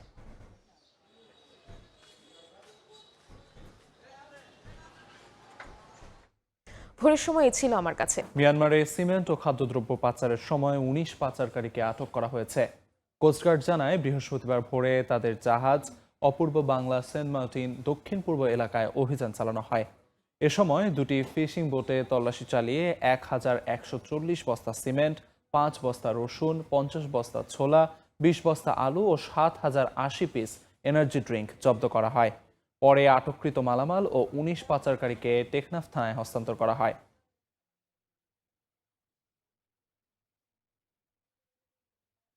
বঙ্গোপসাগরে জলদস্যু নির্মূল করে নির্বিঘ্নে মাছ শিকার নিশ্চিত করার দাবিতে মানববন্ধন করেছেন বরগুনার জেলেরা। বৃহস্পতিবার দুপুরে পাথরঘাটা আবু সাইদ চত্বরে এই কর্মসূচি পালন করা হয়। এ সময় জেলে ও ট্রলার মালিকরা অভিযোগ করেন, বঙ্গোপসাগরে বেশ কয়েকজন জেলে অপহরণের শিকার ও জলদস্যুদের উপদ্রব বাড়ায় সমুদ্রে মাছ শিকার বিপজ্জনক হয়ে উঠেছে। এছাড়াও জলদস্যুদের ছোড়া গুলিতে জেলেরা আহত হচ্ছেন। এতে ক্ষতিগ্রস্ত হচ্ছে মৎস্য আহরণ। তাই দ্রুত বঙ্গোপসাগর ও সুন্দরবনকে জলদস্যু মুক্ত করে জেলেদের মাছ আহরণ নিরাপদ করার দাবি জানান বক্তারা। মাদারীপুরে দখল হয়ে গেছে জেলা পরিষদ থেকে নির্মাণ করা সবগুলো যাত্রী ছাউনি। যাত্রীদের সুবিধায় নির্মাণ করা হলেও দখল করে সেখানে চলছে ব্যবসা। রক্ষণাবেক্ষণের অভাবে মিলছে না কোনো সেবাই। অপেক্ষমান যাত্রীদের স্বস্তি দিতে নির্মাণ করা ছাউনিগুলো ময়লা আবর্জনায় ভরপুর থাকায় দুর্গন্ধ ছড়াচ্ছে। যাত্রী ছাউনিগুলো দখলমুক্ত করার পাশাপাশি ব্যবহারের উপযোগী হিসেবে গড়ে তোলার কথা জানায় কর্তৃপক্ষ। শাহাদাত আকানের ছবিতে সঞ্জয় কর্মকার অভিজিতের রিপোর্ট। বাসের জন্য যাত্রীদের ঢাকা বরিশাল মহাসড়কের উপরেই অপেক্ষা। যানবাহনে ওঠানামা করছেন এভাবেই, সেই সঙ্গে বাড়ছে দুর্ঘটনার সংখ্যা। অথচ আরামদায়ক সেবার লক্ষ্যে নির্মাণকৃত যাত্রী ছাউনিগুলো চলে গেছে দখলে। মাদারীপুরের রাজৈর উপজেলার সাদুর ব্রিজ বাস স্ট্যান্ডে জেলা পরিষদ থেকে একটি যাত্রী ছাউনি নির্মাণ করা হয়। বছর না ঘুরতেই সেটি দখলে নেয় স্থানীয় ব্যবসায়ীরা। সেখানে গড়ে উঠেছে ভ্রাম্যমাণ সেলুন, ওষুধের ফার্মেসির মতো একাধিক দোকান। অথচ যাত্রীদের জন্য নির্মাণকৃত এই ছাউনির কোনো সুপানি মিলছে না। অনেক সময় দেখা যায় লোকজন বৃষ্টি হলে যাত্রী শ্রেণীর ভিতর থেকে ছাদ ফেটে পানি পড়তেছে। বসার জন্য কোনো ব্যবস্থা বুঝতে নাই, তো বাসের জন্য দাঁড়িয়ে থাকা লাগে। কি অবস্থা তো দেখতে পাচ্ছেন, ময়লা দুর্গন্ধ, তো মানুষ বসা তো দূরের কথা, মানুষ দাঁড়াইতেই পারতেছে না। তছনছ হয়ে গেছে, অন্ধকার হয়ে গেছে, বা যাত্রী কোনো সময় একটু বইতে পারে না। একই অবস্থা সদর উপজেলার কলাবাড়ি সহ জেলার সবগুলো যাত্রী ছাউনির। ময়লা আবর্জনায় ছড়াচ্ছে দুর্গন্ধ। আবার কোনো ছাউনি রক্ষণাবেক্ষণের অভাবে ধরেছে ফাটল, ফলে ব্যবহারের অনুপযোগী হয়ে পড়েছে। নেই টয়লেট কিংবা ফ্যান, রাতে নেই আলোর কোনো ব্যবস্থা। রোদ বৃষ্টিতে আশ্রয় নেওয়ার জন্য নির্মাণকৃত যাত্রী ছাউনি ব্যবহার করতে না পারায় দুর্ভোগে অপেক্ষমান যাত্রীরা। রড বের হয়ে গেছে, সিমেন্ট ভাঙ্গা পরে, এটা তো একটা আতঙ্ক আমাদের জন্য। কোনো সময় এই ভাঙ্গা আমাদের গায়ের উপর পড়তারে, এই জন্য আমরা যাত্রী ছাউনি ভিতরে ঢুকতে পারি না। সরকারের আমরা আবেদন করি যে পরিবেশটা সুন্দরভাবে যাতে ভালো হয়, সেই জিনিসটা যদি করে হয় তাহলে আমরা যাতে যাত্রী সাথে সাধারণ মানুষ ভোগান্তিটা আমাকে কম হয়। এমন পরিস্থিতিতে যাত্রী ছাউনিগুলো দখল মুক্তের পর সংস্কার করে পুনরায় চালুর আশ্বাস কর্তৃপক্ষের। যেহেতু একটু সংস্কারও করা নাই, এই কারণে আমরা খুব জোরাজোরি করছি না। আমরা সংস্কার করার পরে এটা একটা ব্যবস্থা নিব যেন লোকজন ওখানে আসলে তাদের সেবাটা পায়, অন্যরা যাতে দখল করে না নেয়, এই প্রক্রিয়াটা আমরা নিব। 2018-19 অর্থ বছরে জেলা পরিষদের অধীনে 6টি যাত্রী ছাউনি নির্মাণ করা হয়। পদ্মা সেতু চালুর পর ঢাকা বরিশাল মহাসড়কে বেড়েছে যানবাহনের চাপ, কিন্তু সেই তুলনায় নতুন করে নির্মাণ হয়নি একটিও যাত্রী ছাউনি। যাত্রীদের দাবি, প্রতিটি বাস স্ট্যান্ডে নির্মাণ করা হোক আধুনিক এবং পরিচ্ছন্ন যাত্রী ছাউনি। সঞ্জয় কর্মকার, অভিজিৎ, সময় সংবাদ, মাদারীপুর। যেসব নদী খনন দরকার ও যেসব জলাশয় দখল রয়েছে সেগুলো দ্রুত দখলমুক্ত করা হবে। আগামী 15 দিনের মধ্যে খাল খনন কর্মসূচি শুরু হবে বলে জানিয়েছেন পানি সম্পদ প্রতিমন্ত্রী ফরহাদ হোসেন আজাদ। বৃহস্পতিবার দিনাজপুরের কাহারোল, বলরামপুর, সাহাপাড়া খাল পরিদর্শনের সময় এসব কথা বলেন তিনি। আমরা তিস্তা মহাপরিকল্পনা নিয়ে আমাদের বিশেষ করে এই মুহূর্তে আমাদের যে 20,000 কিলোমিটার যে আমাদের নদী খাল জলাশয় খনন, আমাদের খাল খনন কমছে, এটাকে নিয়ে আমরা এই মুহূর্তে কাজ করছি। আগামী ডিসেম্বরের মধ্যে কিন্তু আমাদের গঙ্গা চুক্তি আমাদের শেষ হবে। নতুন সরকারের প্রতিটি পদক্ষেপ ব্যবসায়ী বান্ধব হবে বলে জানিয়েছেন পার্বত্য চট্টগ্রাম বিষয়ক প্রতিমন্ত্রী মীর মোহাম্মদ হেলাল উদ্দিন। বৃহস্পতিবার সন্ধ্যায় চট্টগ্রাম ক্লাবে খাতুনগঞ্জ ট্রেড অ্যাসোসিয়েশন ইন্ডাস্ট্রিজ আয়োজিত ইফতার মাহফিলে তিনি কথা বলেন। চট্টগ্রামের ব্যবসায়ী সমাজ আমার ধারণা সবসময় একত্রিত হয়ে নিজেদের স্বার্থটা রক্ষার্থে সবসময় ঐক্যবদ্ধ থাকা দরকার। আমি আশা করবো এবং আহ্বান জানাবো, আপনারা ব্যবসায়ীদের বিরুদ্ধে যে কোনো অন্যায়ের প্রতিবাদ আপনারা সকলে সমন্বিতভাবে করবেন, যাতে সকলে আমাদের চট্টগ্রামকে এবং চট্টগ্রামের ব্যবসায়ীদেরকে সিরিয়াসলি নিতে বাধ্য হয়। স্কেলের যে সমস্যাটা যা হবে যেন সমতার ভিত্তিতে হয়। যদি আমার এখান থেকে 13 টন থাকে, পুরো বাংলাদেশে যেন 13 টন হয়। দখল দূষণে অস্তিত্ব সংকটে ফরিদপুরের খরস্রোতা ভুবনেশ্বর নদ। দুপারে গড়ে উঠেছে অসংখ্য অবৈধ স্থাপনা। পানি প্রবাহ বন্ধ হওয়ার পাশাপাশি ময়লা আবর্জনা ফেলায় ভরাট হচ্ছে তলদেশ। দখল দূষণ রোধে কার্যকর ব্যবস্থা নেওয়ার দাবি এলাকাবাসীর। এদিকে শিগগিরই ব্যবস্থা নেওয়ার আশ্বাস স্থানীয় প্রশাসন ও জনপ্রতিনিধির। শিকদার সজলে পাঠানো তথ্য, ছবি নিয়ে রিপোর্ট। শুকিয়ে গেছে ভুবনেশ্বর নদ। একসময়ে যে নদ দিয়ে চলত লঞ্চ, ট্রলার, সেই নদ আজ মৃতপ্রায়। ফরিদপুরের ভুবনেশ্বর নদের দুই পাড়ে দখল হয়ে গড়ে উঠেছে বিভিন্ন স্থাপনা। কয়েকটি স্থানে বাঁধ দেয়ায় নেই পানি প্রবাহ। তার উপর ময়লা আবর্জনা ফেলায় দূষণের পাশাপাশি ভরাট হচ্ছে তলদেশ। এলাকাবাসী বলছেন নদটির আগের সেই জৌলুস নেই। শিগগিরই দখল দূষণ রোধে কার্যকর ব্যবস্থা নেওয়ার দাবি তাদের। বড় বড় লঞ্চ ট্রলার এই ঘাটে এসে থানার সামনে থাকছে। এক সময় এই নদী দিয়ে আমরা অনেক মাছ মারছি, এখন সে মাছ নাই। দল করে নিচে জায়গা জায়গা ঘর তুলে ফেলাইছে, নদী চাপাই ফেলাইছে না। নদীটা যদি এই গভীর করা হয় তাই নদীর পুরানো জীবনটা আবার ফিরে আসবে। স্থানীয় প্রশাসন ও জনপ্রতিনিধি বলছেন সরকার এর মধ্যে খাল খননের প্রকল্প গ্রহণ করেছে। এর সঙ্গে ভুবনেশ্বর নদকে অগ্রাধিকার দিয়ে খননের পাশাপাশি দখল দূষণ মুক্ত করার আশ্বাস তাদের। সরকারের পক্ষ থেকে প্রতি উপজেলায় 2টি করে খাল সংস্কার, খনন, এটি রক্ষণাবেক্ষণের জন্য উদ্যোগ গ্রহণ করা হয়েছে। উদ্যোগের অংশ হিসেবে এই ভুবনেশ্বর নদকে আমরা পুনরায় সরকারের যে উন্নয়নমূলক যে কার্যক্রমের অংশ হিসেবে এটি খনন এবং রক্ষণাবেক্ষণের যে বিষয়টি আছে সেটি ইনশাআল্লাহ আমরা বাস্তবায়ন করব। আমাদের এটা স্মৃতি, আমাদের ঐতিহ্য এবং আমাদের জীবনের অংশ ছিল এই নদী। সেই নদীকে কিভাবে আবার ফেরত আনা যায়, তার জীবন, তার যৌবন বা পানি প্রবাহ কিভাবে বৃদ্ধি করা যায় সেই চেষ্টা আমরা উদ্যোগ অলরেডি গ্রহণ করছি। স্থানীয় প্রশাসনের তথ্য মতে চর ভদ্রাসন উপজেলার ভুবনেশ্বর নদ ছাড়াও 24টি খালের অস্তিত্ব হারিয়ে গেছে। সময় সংবাদ, ফরিদপুর। বান্দরবানে 500 পরিবারের মাঝে ইফতার সামগ্রী বিতরণ করেছে বাংলাদেশ সেনাবাহিনী।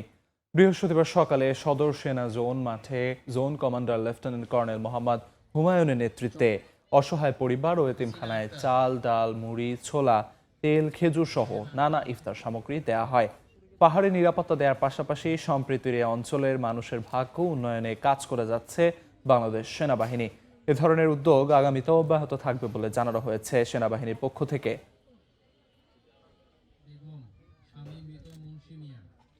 নারায়ণগঞ্জের রূপগঞ্জে এশিয়ান হাইওয়ে সড়কের আন্ডারপাস নির্মাণের দাবিতে মানববন্ধন করেছেন এলাকাবাসী। বৃহস্পতিবার সকালে উপজেলার কালাদি বড়বাড়ি এলাকায় এ কর্মসূচি পালিত হয়। বক্তারা বলেন, সড়কটির উভয় পাশে বসবাসরত স্কুল, কলেজের শিক্ষার্থী সহ বাসিন্দারা ঝুঁকি নিয়ে প্রতিদিন পারাপার হন। এতে প্রায়ই ঘটে দুর্ঘটনা। তাই কালাদি বড়বাড়ি এলাকার হাইওয়ে সড়কে যাতায়াতের জন্য দ্রুত আন্ডারপাস নির্মাণের দাবি তাদের।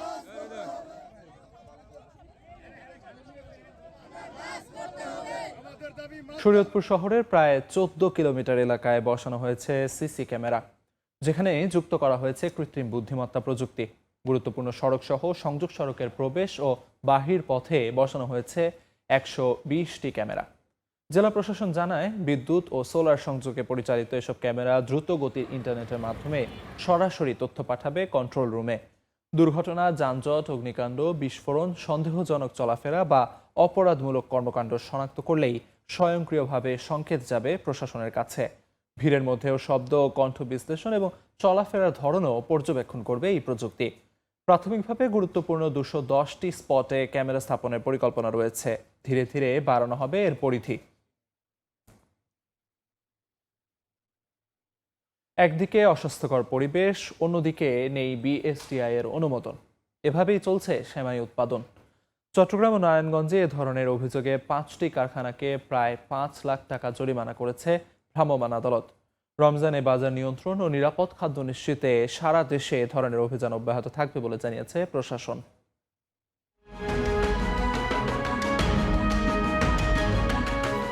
ঈদের চাহিদার শীর্ষে থাকা খাদ্যপণ্য সেমাই। চাহিদা বেশি থাকায় অধিক মুনাফার লোভে নামে বেনামে অনুমোদনহীন প্রতিষ্ঠানগুলো কোনো রকম গুণগত মান ছাড়াই সেমাই উৎপাদন করছে টনকে টন। অস্বাস্থ্যকর পরিবেশে ভেজাল ও নকল উপকরণ দিয়ে উৎপাদিত হচ্ছে সেমাই।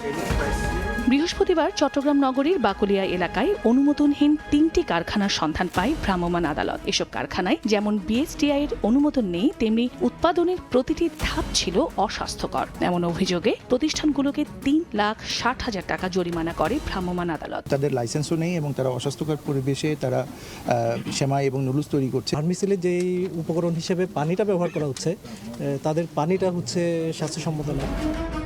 এদিন দুপুরে নারায়ণগঞ্জ সদরের শহীদনগর এলাকায় গ্রামীণ ও আনন্দ সেমাই নামে 2টি কারখানায় নিরাপদ খাদ্য অধিদপ্তর, র্যাব ও জেলা প্রশাসন যৌথভাবে অভিযান চালায়। এ সময় অস্বাস্থ্যকর পরিবেশ এবং বিএসটিআই এর অনুমোদন না থাকায় 2টি কারখানাকে 1,25,000 টাকা জরিমানা করা হয়। এখানে অবৈধভাবে অপরিচ্ছন্ন পরিবেশে সেমাই তৈরি হচ্ছে। এখানে আরও অন্যান্য প্রোডাক্ট তৈরি করা হচ্ছে যেগুলো কোনো লাইসেন্স ছিল না।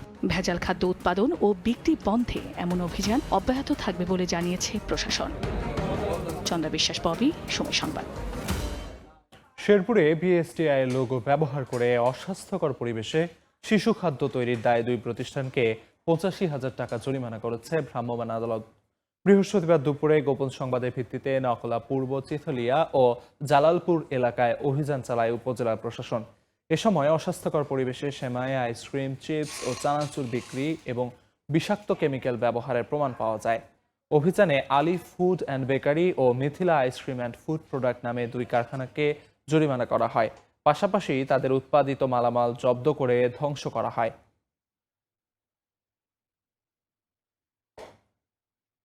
আইন না মেনে গোপালগঞ্জের বেশিরভাগ ইটভাটায় জ্বালানি হিসেবে পোড়ানো হচ্ছে কাঠ। একদিকে অবাধে গাছ কাটা, অন্যদিকে ফসলি জমির উপরিভাগের মাটি কেটে নেয় হুমকিতে প্রাকৃতিক পরিবেশ। স্থানীয়দের অভিযোগ, দীর্ঘদিন ধরে প্রকাশ্যে এ অনিয়ম চললেও কোনো ব্যবস্থা নেয়নি প্রশাসন। আর এ নিয়ে গতানুগতিক আশ্বাস পরিবেশ অধিদপ্তরের। এইচ.এম. মানিকের ছবিতে জয়ন্ত শিরালির রিপোর্ট। ইটভাটায় খনিজ কয়লার বদলে পোড়ানো হচ্ছে কাঠ।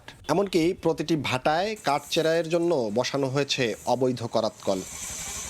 গোপালগঞ্জের বেশিরভাগ ইটভাটায় সরকারি নিয়ম তোয়াক্কা না করেই কাঠ পোড়ানো হচ্ছে। স্থানীয়দের অভিযোগ, ভাটার বিষাক্ত ধোঁয়ায় নষ্ট হচ্ছে ক্ষেতের ফসল, বিভিন্ন রোগে আক্রান্ত হচ্ছেন তারা। আর ধুলার কারণে বসবাস অনুপযোগী হয়ে পড়েছে আশপাশের এলাকা। অন্যদিকে ফসলি জমির উপরিভাগের মাটি বা টপ সয়েল কেটে নেওয়া হচ্ছে ভাটায়। এতে হ্রাস পাচ্ছে জমির উর্বরতা। প্রকাশ্যে এমন অনিয়মের বিরুদ্ধে প্রশাসনের নীরব ভূমিকায় ক্ষুব্ধ এলাকাবাসী। দুলো এই যে আমরা বাড়ি ঘরে দরজা টরজা দিয়ে রাখতে হয়। ফসলি জমি থেকে যেভাবে মাটি কেটে এনে ইট বানানো হচ্ছে, ফসলি জমি উজাড় করা হচ্ছে। গাছের অবস্থা দেখে কোনো ফল ফলাটে কিছু হয় না। ধুময় সমস্যা, ধুলার সমস্যা, বাচ্চাদের, তারপরে বৃদ্ধ মানুষের যে শ্বাসকষ্টের যে সমস্যাগুলো প্রতিনিয়ত দেখা যাচ্ছে। অনিয়ম বন্ধে এবছর কোনো অভিযান চালায়নি পরিবেশ অধিদপ্তর। এ নিয়ে প্রশ্ন করলে গতানুগতিক আশ্বাস সংশ্লিষ্ট কর্মকর্তার। যদি কেউ কাঠ ব্যবহার করে থাকে তারা ছাড়পত্রের শর্ত ভঙ্গ করছে এবং আমাদের কাছে যদি সুনির্দিষ্ট অভিযোগ আছে তাদের ছাড়পত্র আমরা বাতিল করব। প্রশাসনকে অবহিত করেছি, বিশেষ করে এক্সিকিউটিভ ম্যাজিস্ট্রেট পাওয়ার সাপেক্ষে আমরা অবস্থান নিতে পারব। পরিবেশ অধিদপ্তরের তথ্য মতে গোপালগঞ্জে 47টি ইটভাটার মধ্যে 12টির কোনো লাইসেন্স নেই। জয়ন্ত শিরালি, সময় সংবাদ। রমজান ও গরমে লেবুর চাহিদা বেড়েছে কয়েক গুণ। এতে মানিকগঞ্জের লেবু বাগানগুলোতে লেবু সংগ্রহে ব্যস্ত বাগানীরা। তবে সরাসরি বিক্রি করতে না পারায় সুযোগ নিচ্ছে মধ্যস্বত্বভোগীরা। অন্যদিকে বৈরী আবহাওয়ার কারণে ঝরে যাচ্ছে ফুল ও ফল। যদিও ফলন বৃদ্ধিতে সহযোগিতার কথা জানায় জেলা কৃষি বিভাগ। রমজান আলীর ক্যামেরায় মোহাম্মদ ইউসুফ আলীর রিপোর্ট। এলাচি, কাগজি ও কদম্ব জাতের লেবুতে ভরে গেছে মানিকগঞ্জের ঘিওর, দৌলতপুর ও সাটুরিয়া উপজেলায় লেবুর বাগানগুলো। রোজা ও গরমে লেবুর চাহিদা বেশি হওয়ায় লেবু সংগ্রহ করছেন চাষিরা। যদিও বাগানীরা জানান, একদিকে অসময়ের লেবু, অন্যদিকে বৃষ্টি না হওয়ায় ফুল ও ফল ঝরে ফলন কমছে। এখন তো মূলত আমাদের লেবুর মৌসুম না, এটা হচ্ছে মূলত অসময়ে, যার জন্য লেবু আমাদের অনেক কম। বৃষ্টি নাই, নাই রোদ, খরা, যার কারণে এই সময় কম হয় লেবুটা, যার জন্য একটু দাম বেশি থাকে। উৎপাদন হলেও সরাসরি বিক্রি করতে পারছেন না চাষি। কয়েকটি হাত ঘুরে বিক্রির কারণে মধ্যস্বত্বভোগীরা লাভবান হচ্ছেন বলে দাবি তাদের। রমজান উপলক্ষে দাম বাড়ছে, কিন্তু কৃষকরা বা আমরা মূলত সঠিক দামটা পাই না। এখন লেবু একটু কম আছে, কম থাকলেও দাম একটু বেশি পাওয়া যায়। পুরোটাই মধ্যস্বত্বভোগীরা নিয়ে যায়, কিন্তু উৎপাদকদের ভাগ্যে মূলত কিছুই জোটে না। লেবুর উৎপাদন বাড়াতে সর্বাত্মক সহায়তার কথা জানান জেলা কৃষি সম্প্রসারণ অধিদপ্তর। কৃষি সম্প্রসারণ অধিদপ্তর এই লেবু চাষিদেরকে যেন লেবু চাষে উদ্বুদ্ধ করার জন্য বিভিন্ন প্রশিক্ষণ দিচ্ছে এবং মাঠ পর্যায়ে পরামর্শ দিচ্ছে যাতে করে তারা লেবু আবাদ বাড়ায়। জেলা কৃষি সম্প্রসারণ অধিদপ্তরের তথ্য মতে মানিকগঞ্জ জেলায় লেবুর চাষ হয়েছে 216 হেক্টর জমিতে। উৎপাদন লক্ষ্যমাত্রা রয়েছে 3,350 মেট্রিক টন। সময় সংবাদ, মানিকগঞ্জ। ঈদ উপলক্ষে নরসিংদীর শেখেরচর বাবুরহাটে জমে উঠেছে পাইকারি কেনাকাটা। দামে ক্রেতারা আর ব্যবসায়ীরা বলছেন, রাজনৈতিক স্থিতিশীলতা থাকায় এবার সাধারণ হাটের তুলনায় ঈদের বিক্রি বেড়েছে কয়েক গুণ। আশিকুর রহমান পিয়ালে পাঠানো তথ্য, ছবি নিয়ে রিপোর্ট। দেশের তৈরি পোশাকের সবচেয়ে বড় পাইকারি বাজার নরসিংদীর শেখেরচর বাবুরহাট। মাথার টুপি থেকে শুরু করে sari, lungi, three piece, shirt piece, pant piece, পাঞ্জাবির কাপড়, থান কাপড় সহ দেশের তৈরি প্রায় সব ধরনের কাপড় মেলে এই বাজারে। ঈদ উপলক্ষে বাজারের ছোট বড় প্রায় 5,000 দোকানে নিত্য নতুন ডিজাইন করা পোশাকের পসরা সাজিয়ে বসেছেন ব্যবসায়ীরা। এবছর রাজনৈতিক স্থিতিশীলতা থাকায় রমজানের 2 সপ্তাহ আগে থেকেই জমে উঠেছে পাইকারি বেচাকেনা। দেশের নানা প্রান্ত থেকে পাইকাররা আসায় খুশি বিক্রেতারা। বুধবার, বৃহস্পতি, শুক্র, শনিবার পাইকারি বেচা কিনা খুব ভালো বেচা কিনা। আলহামদুলিল্লাহ ভালো বেচতে আছি এবং ভালো বেচা সারা সপ্তাহে ভালো হইতেছে। বিভিন্ন জেলাতে অনেকই মানুষ আসে আর আমরা আসলে 3টা হাট পাবো আর কি। দেশের কাপড় উৎপাদনকারী প্রায় সব প্রতিষ্ঠানের নিজস্ব একাধিক শোরুম রয়েছে এখানে। পছন্দ অনুযায়ী শোরুম থেকে নিত্য নতুন ডিজাইনের সব ধরনের কাপড় সুলভ মূল্যে কেনাকাটা করতে পেরে খুশি পাইকারি ও খুচরা বিক্রেতারা। বাজারে সবকিছু পাওয়া যায়, থ্রি পিস, থান কাপড়, লুঙ্গি যা আছে সব, এই জন্য নেওয়া হয়। আর মাল ভালো, কোয়ালিটি ভালো, এই কারণে সারা বাংলাদেশের মানুষ এখানে আসে। অনেক দূর থেকে পার্টিরা এসে মালটাল কিনতেছে বা আমরা কিনতেছি। ব্যবসায়ী নেতারা বলছেন, সাধারণ হাটের চেয়ে এবার রমজানে ঈদের বিক্রি বেড়েছে কয়েক গুণ। প্রতি বছরই রমজানের 2 মাস আগেতে রমজানের 3 সপ্তাহ পর্যন্ত 3 থেকে 4,000 কোটি টাকার মতন বেচা কিনা হয়।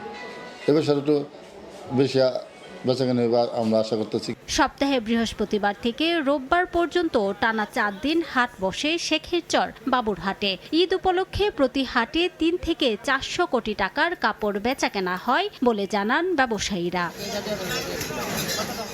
সময় সংবাদ, নরসিংদী। ঈদ উপলক্ষে টাঙ্গাইল তাঁত শাড়ির হাট বাজিতপুরে ক্রেতা বিক্রেতায় সরগরম হয়ে উঠেছে। আরও খবর জানাতে এই মুহূর্তে টাঙ্গাইল বাজিতপুর কাপড়ের হাটে আছেন সহকর্মী কাদের তালুকদার।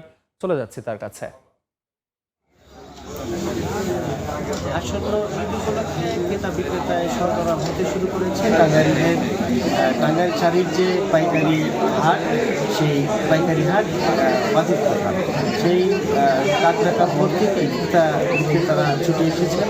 তারা যারা এখানকার তাঁতি রয়েছেন তারাও এখানে যেভাবে ছুটে এসেছেন এবং এখানে যারা ব্যবসায়ী আছেন সেই ব্যবসায়ীরাও ছুটে এসেছেন। মূলত টাঙ্গাইলের যেই বাজিতপুর হাট, এই হাটে দীর্ঘদিনের পুরানো হাট। এখানে টাঙ্গাইল ছাড়াও দেশের বিভিন্ন জেলা থেকে তাকে ব্যবসায়ীরা আসেন। এখানে পাইকারি শাড়ি মূলত এখানে ক্রয় করতে আসেন। তারা এখানে পছন্দ মতো তারা এই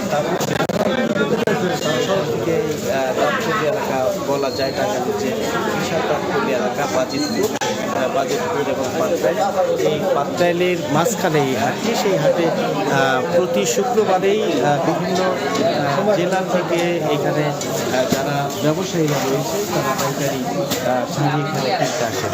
আর ঈদ উপলক্ষেও একটি বাড়তি আয়োজন রয়েছে আসলে তাঁতিদের। তারা প্রায় 2 মাস আগে থেকেই শাড়ি প্রস্তুত করতে তারা ব্যস্ত ছিলেন।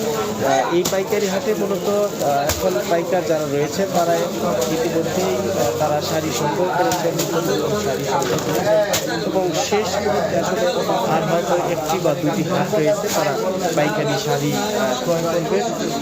যাদের শাড়ি যারা আরও যারা শাড়ি ক্রয় করতে চাইছেন মূলত তারাই আজকের এই হাটে এসেছেন। এখানে বিক্রি হয় না, এখানে মূলত পাইকার যারা রয়েছে এখানে যারা ব্যবসায়ী দেখছেন এখানকার যারা এবং এখানে অন্যান্য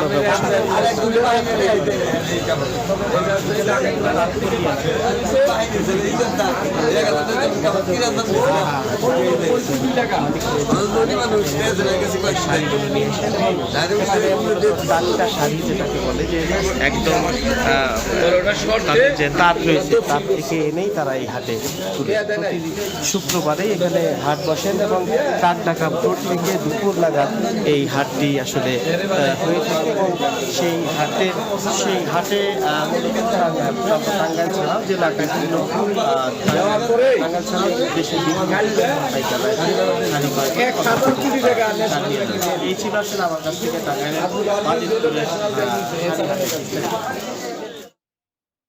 সরাসরি যুক্ত ছিলাম টাঙ্গাইলে। ঈদের বেচাকেনায় ভিড় বাড়ছে নারায়ণগঞ্জের পাইকারি পোশাকের মার্কেটে। মানসম্মত ও দামে সাশ্রয়ী হয় এসব পোশাকের চাহিদা রয়েছে রাজধানী সহ দেশ জুড়েই। এবার 200 কোটি টাকার পোশাক বিক্রির লক্ষ্য ব্যবসায়ীদের। আরিফ হোসেনের ছবিতে শওকত আলী সৈকতের রিপোর্ট।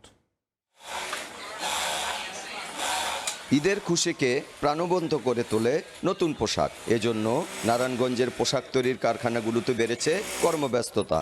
দিনে 14 ঘন্টাও কাজ করছেন শ্রমিকরা। সবে বরাতের 1 মাস আগে থেকে কাজের চাপ ঈদের উপলক্ষে ঈদের বাজেটটা এখন বেশি। স্কার্ট, ফরাক, টপস, লং ফরাক বিভিন্ন ধরনের মাল আমরা প্রোডাকশন দিয়ে থাকি। কারখানা থেকে এসব পোশাক যাচ্ছে নারায়ণগঞ্জ শহরের দেওভোগ এলাকার পোশাকের পাইকারি 14টি মার্কেটে। বিক্রি হচ্ছে শিশুসহ সব বয়সীদের আধুনিক ডিজাইনের নানা পোশাক। মান ও দামে ঠিক থাকায় যার গ্রাহক রাজধানীর সব শ্রেণীর মার্কেট ও দেশের বিভিন্ন শপিং মলের ব্যবসায়ীরা। টাকাতে রেট কম আছে এখানে, মালের কোয়ালিটি ভালো, এখানে মানসম্মত রুচিসম্মত মাল পাওয়া যায় যা আমরা সহজে বিক্রি করতে পারি। এখানে মালের কোয়ালিটি ভালো পাওয়া যায় আর সবসময় রেট এখানে ন্যায্য মূল্য পাওয়া যায়। আমি সিলেটের হবিগঞ্জ থেকে আসছি, আমরা অনেকদিন যাবত এই মার্কেট থেকে মাল ক্রয় করি।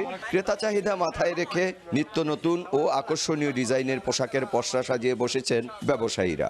আসন্ন ঈদ উল ফিতর উপলক্ষে উন্নত মানের চায়না কাপড়, সুতি, লিলেন, ফেন্সি, অ্যালেক্স, লুচি, সিনথেটিক, জর্জেট কাপড়ের পোশাকের চাহিদা সবচেয়ে বেশি। তবে এবছর ভাঙচুর, জাফরান ও পারদ নামে নতুন 3টি ব্র্যান্ডের পোশাকের চাহিদা অত্যধিক বলে জানান ক্রেতারা। ঈদ উপলক্ষে বিক্রি ভালো হলেও উৎপাদন খরচ বেড়েছে বলছেন ব্যবসায়ীরা। মালগুলো সারা বাংলাদেশে যায়, একদম প্রত্যন্ত গ্রাম থেকে শুরু করে শহরের বড় বড় মার্কেটগুলোতে। এটা হলো ভাঙচুর মাল চলতেছে, একটা জাফরান চলতেছে আর এই পারদ মালটা চলতেছে। যতটুকু বেচা কিনা হয়েছে মোটামুটি ভালো, আসার চেয়ে একটু ভালো করছি। পাইকারিতে 300 থেকে 3000 টাকায় মিলে বাহারি পোশাক। এবারের মৌসুমে অন্তত 200 কোটি টাকার বিক্রির প্রত্যাশা ব্যবসায়ীদের। তবে চাঁদাবাজি বন্ধে নতুন সরকারের ঘোষণা বাস্তবায়নের দাবি মালিক সমিতির। প্রধানমন্ত্রী সন্ত্রাস, চাঁদাবাজ, দুর্নীতিবাজ এবং মাদকের বিরুদ্ধে যে উনি যে কথা বলছে, মূল ব্যবসায়ীদের সমস্যাই ছিল এদেরকে নিয়ে। আমরা ব্যবসায়ী মহল থেকে তাকে ধন্যবাদ জানাই যাতে তাদের কথাটা সে যাতে পালন করে। 65 বছরের পুরনো এই মার্কেটে রয়েছে 1000-এর বেশি ব্যবসা প্রতিষ্ঠান। কর্মসংস্থান হয়েছে লক্ষাধিক শ্রমিক কর্মচারীর। শওকত আলী সৈকত, সময় সংবাদ, নারায়ণগঞ্জ। রমজানে রাজশাহীতে বেড়েছে সব ধরনের মাছের দাম। গত 1 সপ্তাহ ধরে কেজিতে 20 থেকে 30 টাকা দাম বাড়তি। এদিকে পাইকারি বাজারের তুলনায় খুচরা বাজারের অবস্থা আরও ভয়াবহ। কেজিতে অন্তত 40 টাকা বেশি দামে বিক্রি হচ্ছে মাছ। তবে ভিন্ন চিত্র নাটোরের সবজি বাজারের। সব ধরনের সবজির দাম কেজিতে 10 থেকে 30 টাকা পর্যন্ত কমায় সন্তুষ্ট ক্রেতারা। ভোরের আলো ফুটতেই ব্যবসায়ীদের হাঁক ডাকে জমজমাট মাছের বাজার। রাজশাহীর নওদাপাড়া পাইকারি বাজারে বিভিন্ন প্রজাতির মাছে ভরপুর। তবে গত 1 সপ্তাহ ধরে কেজিতে 20 থেকে 30 টাকা বেশি দামে বিক্রি হচ্ছে মাছ। খুচরা বাজারে তা বেড়ে দাঁড়াচ্ছে 40 টাকায়। 1 কেজি ওজনের রুই কিনতে গুনতে হচ্ছে 270 টাকা থেকে 280 টাকা এবং বড় রুই 340 থেকে 350 টাকা কেজিতে বিক্রি হচ্ছে। এছাড়া মাঝারি আকারের কাতলা, তেলাপিয়া, দেশি পুঁটি সহ সব ধরনের মাছ বিক্রি হচ্ছে বেশি দামে। সরবরাহের তুলনায় চাহিদা বেশি থাকায় মাছের দাম চড়া বলে দাবি ব্যবসায়ীদের। কাঞ্চন দিকে থেকে মাছ নিয়ে আসছি, মাছের বাজার মোটামুটি ভালো। 1 কেজি রুই হলে 260 থেকে আপনার 280, আর তারপরে 1.5 কেজি হলে 300-320। আমদানি কমের জন্য মাছের দাম একটু বেশি। নাটোরে সবজির বাজারে স্বস্তি। ফুলকপি, বেগুন, টমেটো, পেঁপে সহ সব ধরনের সবজির দাম কেজিতে কমেছে 10 থেকে 30 টাকা পর্যন্ত। রমজানের শুরুতে দাম চড়া থাকলেও এখন কমে আসায় খুশি ক্রেতারা। তবে উৎপাদন খরচ উঠবে না দাবি কৃষকদের। রমজানের শুরুতে যেমন ছিল এখন অতটা বেশি দাম না, এখন একটু কমছে আর। বেগুন আর সিম যে তুলে আনে যে বেচে, হ্যাঁ, এই ভ্যান ভাড়া আরবদারি দিয়ে কোনো হচ্ছে 1 টাকা যাচ্ছে না পকেটে। 1100 টাকা সার 1500 টাকা, আর মাল বেচতে হলে মাল বেচন লাগে 20 টাকা 15 টাকা কেজি। তা কি করে হবে? মরিচ 80 টাকা 90 টাকা কেজি লেওয়ার লোক নাই, কিন্তু এটা যখন রোজা বাড়া গেলে চাহিদা বাড়লে দাম তখন একটু বাড়তে পারে। 18টি আড়ত থেকে দৈনিক 1.5 থেকে 2 কোটি টাকার সবজি বিক্রি হয় বলে জানায় আড়তদাররা। তানজিনা তাসনিম, সময় সংবাদ। মুন্সিগঞ্জের মীর কাদিম মাছের আড়তে রোজায় ইলিশের পসরা ঘিরে উপচে পড়া ভিড়। আর খাল বিলের তাজা মাছও তোলা হয়েছে হাটটিতে। উঠেছে সামুদ্রিক হিমায়িত মাছ। এই মুহূর্তে সেখানে আছেন রিপোর্টার নাসির উদ্দিন উজ্জ্বল। সরাসরি যাচ্ছি তার কাছে। রমজানের শুরুতে যে দাম খুব বাড়তি অবস্থায় ছিল, সেই ঊর্ধ্বমুখিতা কিছু নেমে আসলো, কিন্তু ইলিশের দর এখন কিন্তু 3000 টাকায় বড় ইলিশ বিক্রি হচ্ছে। আর যেটি 1 কেজি ওজনের ইলিশ সেটি কিন্তু 2500 টাকা পাওয়া যাচ্ছে। আর আধা কেজি ওজনের ইলিশ কিন্তু বিক্রি হচ্ছে 1500 টাকায়। তবে বাজারে কিন্তু একেবারে প্রকাশ্যে বিক্রি হচ্ছে ঝাটকা ইলিশ।